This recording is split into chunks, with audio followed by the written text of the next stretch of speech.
أهلا بكم في استوديو الكرة مع صلاح. سنتعرف اليوم على موعد المباراة النهائية لبطولة إفريقيا تحت سن 23 عام، التي تجمع بين المنتخب المصري الأولمبي والمنتخب المغربي الأولمبي، ونتعرف على القنوات الناقلة للمباراة والملعب الذي ستلعب فيه المباراة. لا تنسوا دعم القناة بالاشتراك وتفعيل زر الجرس ليصلكم كل جديد.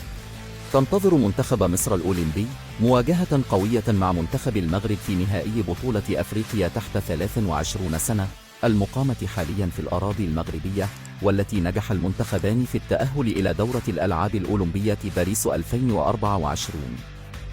يلتقي منتخب مصر الأولمبي مع المغرب في النهائي القاري يوم السبت المقبل غدا الموافق 8 من يوليو الحالي في تمام الساعة 11 مساء بتوقيت القاهرة، وسيتم نقل المباراة عبر قناة بينا سبورت HD4 الناقل الحصري للمسابقة في شمال أفريقيا والشرق الأوسط. المنتخب المصري شق طريقه للنهائي بعدما تغلب على غينيا بهدف دون رد في المربع الذهبي، بينما تأهل منتخب المغرب للنهائي بالفوز على نظيره المالي بركلات الترجيح.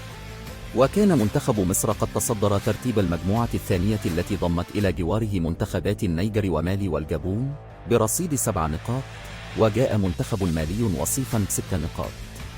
وخاض المنتخب 4 مواجهات دون تلقي أي أهداف، حيث استهل مشواره بالتعادل السلبي مع النيجر ثم الفوز على مالي بهدف دون رد، وعلى نظيره الجابوني بهدفين دون رد، في إطار منافسات الجولة الثالثة والأخيرة من دور المجموعات لبطولة كأس الأمم الأفريقية تحت 23 سنة.